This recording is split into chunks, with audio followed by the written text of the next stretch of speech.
இன்னைக்கு எந்த மாதிரி சூழ்நிலையில தலைவர் அரசியல் பண்ண வேண்டியிருக்கு தெரியுமா? ஒரு அறப்பைத்தியம். ஏன் அறப்பைத்தியம் சொல்றேன்னா, முழு பைத்தியம் அது பாட்டுக்கு சிரிச்சுக்கிட்டு பேசாம உட்காந்துருக்கான், அல்லது ஏதாவது அப்படியே நின்று இப்படியே படுத்து தூங்காம இப்படியே உட்காந்துருக்கான். பைத்தியம் இல்லாதவன் நார்மலா இருப்பான். இந்த அறப்பைத்தியம் தான் என்ன செய்யும்னு கடைசி வரைக்கும் கண்டுபிடிக்க முடியாது. நான் யாரை சொல்றேன்னு உங்களுக்கே தெரியும். அந்த அறப்பைத்தியத்திலிருந்து விலகி கிட்டத்தட்ட ஒரு 5000 பேர் முந்தா நாள் நமது கழகத்தில் இணைஞ்சிருக்காங்கன்னா, அந்த பைத்தியத்தை தாங்க முடியாம இந்த பைத்தியம் கூட நம்மளால வேலை பார்க்க முடியாதுறான்ட்டு. இதுல உடல் மொழிகளை ஆய்வு செய்கிற அறிஞர்கள் என்ன சொல்றாங்கன்னா, சில பேர் பேசும்போது இப்படி நடுத்தலையை சொரிஞ்சுக்கிட்டே பேசுவான், பார்த்துறீங்களா? அதாவது தம்பி அப்படின்னா அவனுக்கு பேசுனது மறந்து போச்சுன்னு அர்த்தம். இந்த இடத்துல சொரிஞ்சான்னா அடுத்த பாயிண்ட் வந்துடும். சில பேர் இப்படி கழுத்தை தடவிட்டே பேசுவான், பார்த்துறீங்களா? நான் இந்த கூட்டத்தில் என்ன சொல்ல வேண்டும் என்று நினைத்தேன் என்றால் அப்படின்னா ஒன்றும் தயார் பண்ணாமல் வந்திருக்கான்னு அர்த்தம். ஏதோ ஓட்டிக்கிட்டு இருக்கேன், இந்த கழுத்தை தடவை அடுத்து என்னத்தையாவது பேச முடியான்ட்டு இங்கே தடவிட்டு இருப்பேன். சில பேர் இந்த பட்டனை பூட்டுவான், திரும்பி திறப்பான், பார்த்துறீங்களா? இந்த மொழிப்போர்தியாயிகள் கூட்டத்தில் நான் வைக்க போகின்ற அந்த கருத்துக்கள் அப்படின்ட்டு படிச்சுட்டு வந்ததை மறந்துட்டான்னு அர்த்தம் இந்த பட்டனை போடுறவன்.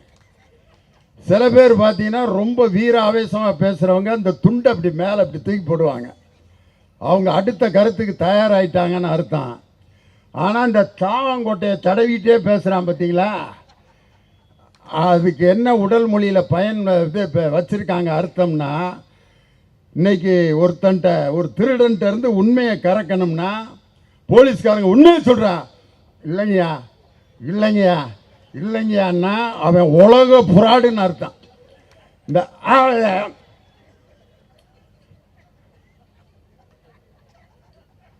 அப்படின்னா என்ன? உடல் மொழிகளுடைய ஆய்வியல் அறிஞர்கள் சொல்கிறாங்க, இந்த வாயை திருப்பி திருப்பி தடவுறவன் உலகத்திலே மிகப்பெரிய பொய்காரன் அவனாத்தான் இருப்பான்ட்டு.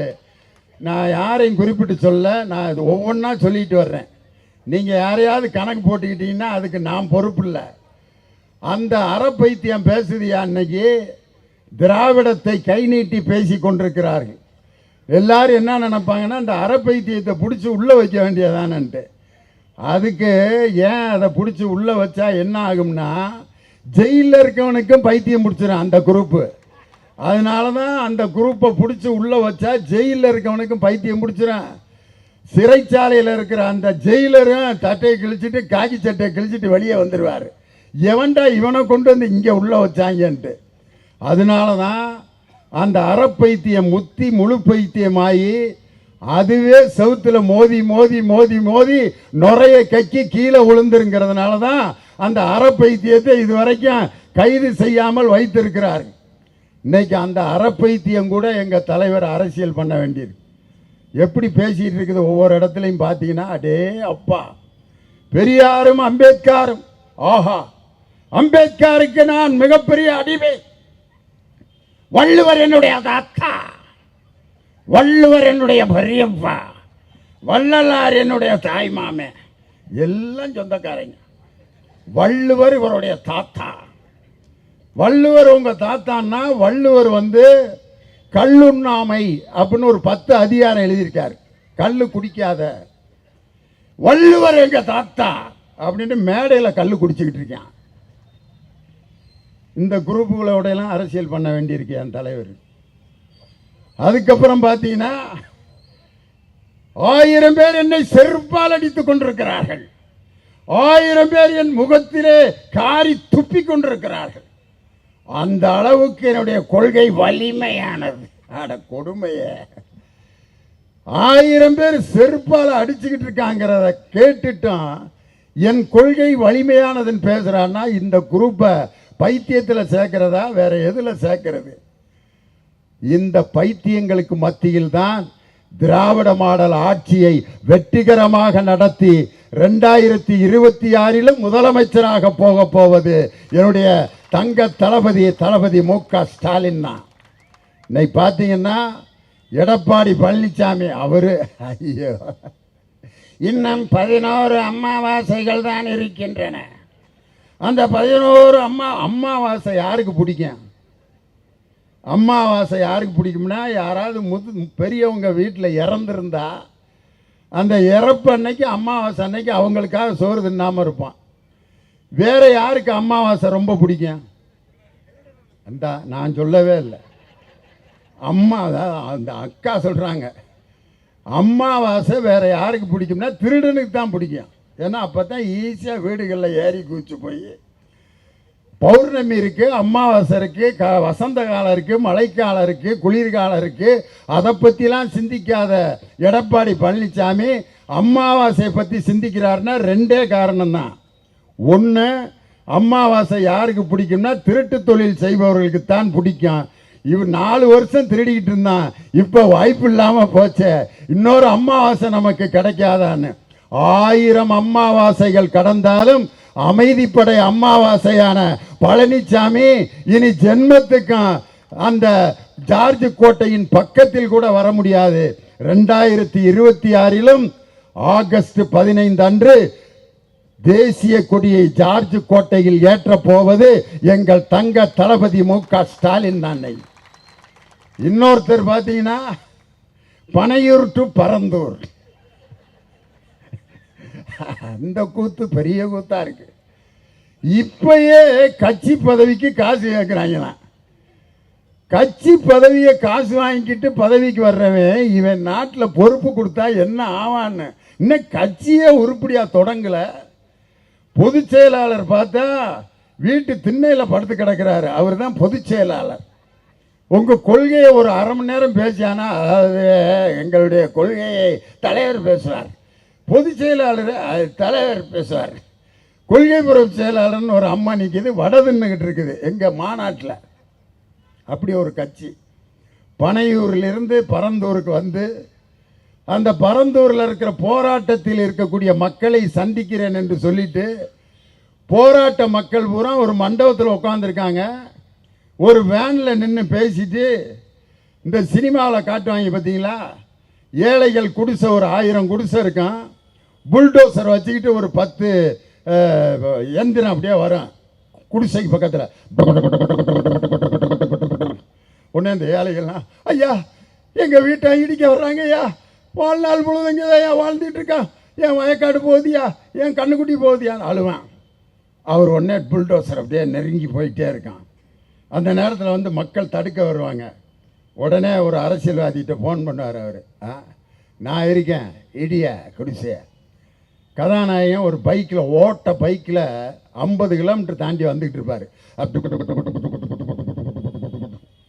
புல்டோசரை காட்டுவேன், குடிசையை காட்டுவேன், புல்டோசரை காட்டுவேன், குடிசையை காட்டுவான். அந்த நேரத்தில் கதாநாயகன் வர்ற பைக்குக்கு இடையில ஆயிலை ஊற்றி விடுவாங்க. அப்படின்னு தப்பிச்சு ஒரு வீல் கலண்டுறோம், ஒரு வீல்லே வருவார். எங்கே ஒரு வீல்லே இந்த பக்கம் ஒரு 40 பேர் சுடுவான். எல்லா குண்டையும் ஒரு குண்டு வரும், கையில் பிடிச்சி அப்படி தூக்கி போட்டு வருவார். அதெல்லாம் தூக்கி போடலாம், அதெல்லாம் கண்டுக்கவே கூடாது. வந்து அந்த புல்டோசருக்கும் இதுக்கு இடையில அப்படி வந்து நிற்பார். அப்படின்னு ஒரு 1000 பேர்த்த அடிப்பார், குடிசையெல்லாம் மீட்டு கொடுப்பாரு. உடனே அவருக்கும் கதாநாயகிக்கும் கல்யாணம் ஆகும். தம்பி இது சினிமாவில் வேணால் சாத்தியமாகுமே ஒழிய வாழ்க்கையில் இது நடக்காது ராஜா. வேனில் வந்து நீ வாட்டுக்கு மீட்டிங் போட்டுட்டு ஏமாற்றிட்டு போகலான்னு நினைக்காத. பரந்தூர் மக்கள் வாழ்வியலோடு தொடர்ந்து அந்த வாழ்வியல் ஆதாரம் அவர்களிடம் பாதிக்கப்படக்கூடாது என்று ஒவ்வொரு நிமிடமும் கவனித்துக் கொண்டிருப்பவர் எங்கள் தமிழகத்தினுடைய முதலமைச்சர். அங்க இருக்கக்கூடிய நீர்நிலைகளை பாதுகாக்கணும்னு ஒரு IAS அதிகாரி தலைமையில் கமிட்டியை போட்டு அந்த நீர்நிலைகளை பாதுகாக்கிறதுக்குரிய நடவடிக்கைகள் எடுக்கப்படுது. அங்க இருக்கக்கூடிய ஒவ்வொருவரிடமும் பேச்சுவார்த்தை நடத்தி அந்த நிலத்தை அவங்களுக்கு வாழ்வாதாரம் பாதிக்காம அவர்களை வேற இடத்துல எங்க குடியிருக்க வைக்கலாம்ங்கிற பேச்சுவார்த்தை 910 நாட்களாக நடந்து கொண்டிருக்குது. ஒரு சின்ன பையன் பேசின வீடியோவை பார்த்துட்டு நான் வந்து பாதுகாக்க வந்திருக்கிறேன், என்னைக்கும் உங்களுடன் தான் நிற்பேன். இறங்கவே இல்லையா, அப்புறம் எங்க நிற்கிறது? வேன்லேயே நின்றுட்டு ஓடிட்டீங்களே, போராட்டக்காரர்களை பார்க்கவே இல்லை. இதிலிருந்து என்ன தெரியுதுன்னா, ஒருத்தர் எடப்பாடியார், இன்னொருத்தர் பனையூரார். அவருக்கு நான் வச்சிருக்க பேர் பனையூரார், எடப்பாடியார், இன்னொருத்தர் ஆட்டுக்குட்டியார். இந்த 3 பேர்த்தோட தான் இன்னைக்கு நம்ம தலைவர் அரசியல் செய்து கொண்டிருக்க வேண்டிய நிலைமை. இப்படிப்பட்ட ஒரு கொடுமையான சூழ்நிலையில் உலக தமிழர்களையும் உலக தமிழ் மொழியையும் பாதுகாக்க இன்று பாதுகாப்பு அரணாக இருப்பவர் நமது தமிழகத்தினுடைய முதலமைச்சர் தளபதி ஸ்டாலின் அவர்கள்தான். இன்னைக்கு ஒரு வாரத்துக்கு முன்னாடி பன்னாட்டு புத்தக கண்காட்சி நடந்தது. 64 நாடுகளிலிருந்து பதிப்பாளர்களும் எழுத்தாளர்களும் நம்ம வேர்ல்டு ட்ரேட் சென்டர் உலக வர்த்தக மையத்தில் கலந்துக்கிட்டாங்க. அப்போ தலைவர் மேடையில் உட்கார்ந்துருக்கிறப்ப ஒரு ரஷ்யாக்காரர் மேடையில் வந்து அழகாக தமிழில் பேசினார். மாண்புமிகு தமிழக முதல்வர் ஸ்டாலின் அவர்களுக்கு வணக்கம் அப்படின்ட்டு திருக்குறளை தமிழில் அழகாக சொல்கிறார் அந்த ரஷ்யாக்காரர். கற்க கசடர கற்பவை கற்றபின் நிற்க அதற்கு தக. அந்த இட்டு உட்பட கரெக்டாக சொல்லிட்டு அதை ராகத்தில் வேற பாடினார். கற்க கசடர கற்பவை கற்றபின் நிற்க அதற்கு தக அப்படின்னாரு. முதலமைச்சர் கை தட்டிட்டார். அதுக்கு அர்த்தம் வேற சொன்னார்.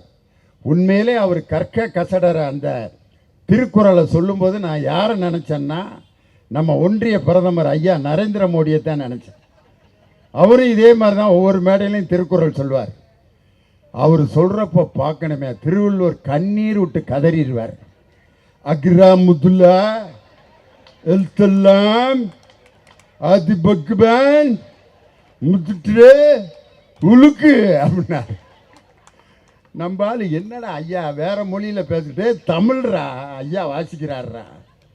விவசாயியுடைய மாநாட்டில் போய் புல்லு துண்டு பால்பார் பால்பார் மற்றுபார் தொல் துண்டு பின்சல் பார். அவர் உலகம் முழுதும் திருக்குறளை கொண்டு போறேன்ட்டு நம்மள்கிட்ட துப்பாக்கி விட்டுக்கிட்டு இருக்காரு. நீங்கள் உலகம் முழுதும் திருக்குறளை நாங்கள் கொண்டு போய்க்கிறோம் ஐயா.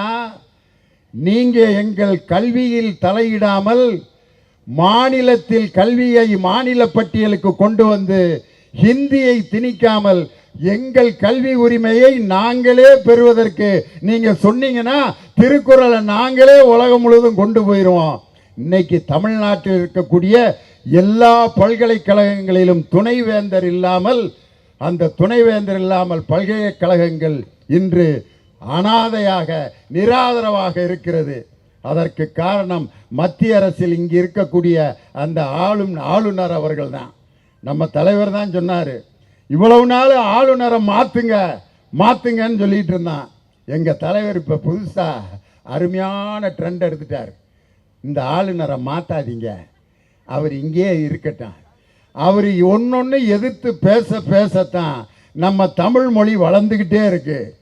திருக்குறளுக்கு திருவள்ளுவருக்கு அவர் காவி ட்ரெஸ் போட்டோன்னா உடனே நமக்கு என்ன வருதுன்னா திருவள்ளுவர் மதத்திற்கு அப்பாற்பட்டவர்னு சொல்லி அந்த 133 அடி உயரமுள்ள திருவள்ளுவர் மீது இன்னும் நமக்கு பாசமும் பற்றும் அதிகமாகிறதுக்கு காரணமே ஆளுநர் RN ரவி தான். இன்னொன்று வேற சொன்னார் தலைவர், திரும்ப அடுத்த சட்டமன்றத்துக்கும் நீங்கள் வாங்க, நாங்கள் ஆளுநர் உரை எழுதி கொடுக்குறோம், நீங்கள் வாசிக்காமல் வெளியே போங்க. தேசிய கீதம் பாடினா நமக்கு என்ன சொல்லி கொடுத்துருக்காங்க பள்ளிக்கூடத்தில்? அட்டென்ஷனில் நிற்கணும். தேசிய கீதம் ஜானகன் அப்படி நிற்பான். ஆனால் உலகத்திலே தேசிய கீதம் பாடுறதுக்கு முன்னாடியே எந்திரிச்சு ஓடின ஒருத்தர் யாருன்னா நம்ம ஆளுநர் தான். தேசிய கீதத்துக்கு நிற்கணும்னு நமக்கு சொல்லி கொடுத்துருக்காங்க, அவருக்கு யார் சொல்லி கொடுத்தாங்கன்னு தெரியல. தேசிய கீதம் ஆரம்பிக்கிறதுக்கு முன்னாடியே ஓடணும்னு. இது இதுக்கு பேர் தேசப்பற்றா? இப்படிப்பட்டவர்களை எல்லாம் வைத்துக்கொண்டு எங்கள் தலைவர் இன்று தமிழுக்காகவும் தமிழ் மொழிக்காகவும் செய்து கொண்டிருக்கக்கூடிய சாதனைகள் என்னன்னா, அன்னைக்கு நடந்த அந்த பன்னாட்டு புத்தக கண்காட்சியில் கிட்டத்தட்ட 1700 மொழிகளில் தமிழ் மொழியிலிருந்து மற்ற மொழிகளுக்கு மொழிபெயர்ப்பாகின்ற புத்தகங்கள், மற்ற மொழியிலிருந்து தமிழுக்கு மொழிபெயர்ப்பாகின்ற புத்தகங்கள் 1700 ஒப்பந்தங்களை என் தலைவர் கையெழுத்திட்டு பன்னாட்டு புத்தக கண்காட்சியில 1700 ஒப்பந்தங்கள்ல கையெழுத்து போட்டிருக்கார். 30 மொழிபெயர்ப்பு நூல்களை வெளியிட்டிருக்கார்.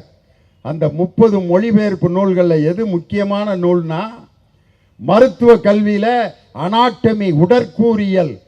அந்த உடற்கூறியலை ஆங்கிலத்தில் தவிர வேற எதுலையும் படிக்க முடியாது அப்படிங்கிற நிலையை மாற்றி அந்த அனாட்டமி என்ற புத்தகத்தை தமிழிலே மொழிபெயர்த்து இன்று மெடிக்கல் கல்லூரியில் இருக்க மாணவர்கள் தமிழில் உடற்கூறியலை படிக்கிறார்கள் என்று சொன்னால், முத்தமிழறிஞர் கலைஞர் மொழிபெயர்ப்பு திட்டம் என்ற திட்டத்தை உருவாக்கி தாய்மொழியில் உயர்கல்வியை கொண்டு செல்கின்ற அந்த சாதனை படைத்தவர் நம் தலைவர். அதைவிட பெரியது, திசைதோறும் திராவிடம்னு ஒரு இயக்கத்தை உருவாக்கி பெரியாருடைய சிந்தனைகள் 21 மொழிகளில் மொழிபெயர்க்கப்பட்டு உலகம் முழுவதும் இன்று கொண்டு செல்லப்பட்டிருக்கிறது. பெரியாருடைய சிந்தனைகள் 21 மொழியில மொழிபெயர்க்கப்பட்டிருக்கிறது. பெரியாரை யார் யாரெல்லாம் தூற்றுகிறார்களோ தூற்றத்தான் அந்த பெரியாரின் சிந்தனை மென்மேலும் வளர்ந்து கொண்டே இருக்கிறது. பெரியாருடைய சிலைக்கு திடீர்னு எங்க திண்டுக்கல்ல ஒருத்தன் விபூதி அடிச்சு விடுவான், திடீர்னு அவருக்கு மஞ்சளை மூஞ்சில பூசி விடுவாங்க. ஒருத்தன் பார்த்தீங்கன்னா பெரியாருக்கு காவி சால்வையை போட்டு விட்டுருந்தான். அவனை போலீஸ் கைது பண்ணிட்டு அந்த 3 பேரையும் கைது பண்ணாங்க. கைது பண்ணி போலீஸ் ஸ்டேஷனில் வச்சிருந்தா அந்த 3 பேரையும் போலீஸ் ஸ்டேஷனில் என்ன தீர்ப்பு கொடுத்தாங்கன்னா, இவர்கள் மூவரும் மனநோய் பாதிக்கப்பட்டவர்கள். பெரியாரை யாரெல்லாம் சீண்டுகிறார்களோ அவர்களெல்லாம் மனநலம் பாதிக்கப்பட்டவர்கள்னு நான் சொல்லலை. போலீஸில் பிடிச்ச அந்த 3 பேருமே மனநலம் பாதிக்கப்பட்டவர்கள். அதனால தந்தை பெரியார் அவர்கள் போராடிய அந்த தமிழ் போராட்டம், தமிழ் மொழியை காக்குகின்ற போராட்டம், அடுத்து பேரறிஞர் அண்ணா தொடங்கி முத்தமிழறிஞர் டாக்டர் கலைஞர் அதை வழிநடத்தி இன்று நமது தமிழக முதல்வர் தளபதி மு.க. ஸ்டாலின் அவர்கள் சிறப்பாக அதை செயல்படுத்தி நாளை இந்த தமிழுக்கு ஒரு சோதனை வந்தாலும் அதை பாதுகாக்கின்ற ஒரு படை வீரராக எங்கள் இளைஞரணி செயலாளர் மாண்புமிகு துணை முதல்வர் உதயநிதி ஸ்டாலின் அடுத்த படை வீரராக இன்று தயாராகி கொண்டிருக்கிறார் என்று சொல்லி, எக்காரணத்தை முன்னிட்டும் ஹிந்தி என்ற அந்த பேய் தமிழ் மொழியினுடைய சிறப்பையோ தமிழ் மொழியினுடைய வளர்ச்சியையோ அழிக்க முடியாது, ஒழிக்க முடியாது என்று சொல்லி, ஹிந்தி ஒழிக தமிழ் வாழ்க என்று சொல்வதை விட ஹிந்தி ஒழிக என்ற அந்த கோஷத்தை நிறுத்திவிட்டு தமிழ் வாழ்க தமிழ் வாழ்க என்று சொல்லிக் கொண்டிருந்தாலே ஹிந்தி ஆட்டோமேட்டிக்கா நம்ம தமிழகத்தை விட்டு அப்புறப்படுத்தப்படும் என்று சொல்லி, இந்த அருமையான நேரத்தில் கடைசி நேரத்தில் இவ்வளவு நேரம் நாம் பேசுறதுக்கு இந்த கூட்டம் அமர்ந்திருந்த உண்மையான என்னுடைய ரசிகர்களுக்கு என்னுடைய வணக்கத்தையும் வாழ்த்துக்களையும் சொல்லி, நீங்கள் இருக்கும் வரை திராவிட முன்னேற்ற கழகத்தையும் தமிழையும் எந்த கொம்பனாலும் அழிக்க முடியாது. தமிழ் மேலும் மேலும் வளரும். திராவிட முன்னேற்ற கழகம் 2026 ஆட்சி அதிகாரத்தை பிடிக்கும். எங்கள் தளபதி தான் சென்னை கோட்டை கொத்தளத்தில் 2026 ஆகஸ்ட் 15 கொடியேற்றுவார் என்று சொல்லி உங்கள் அனைவருக்கும் மொழிப்போர் தியாகிகள் தின வாழ்த்துக்களை சொல்லி, அவர்களுடைய தியாகம் என்றும் வீண் போகாது என்று சொல்லி விடைபெறுகிறேன். நன்றி, வணக்கம்.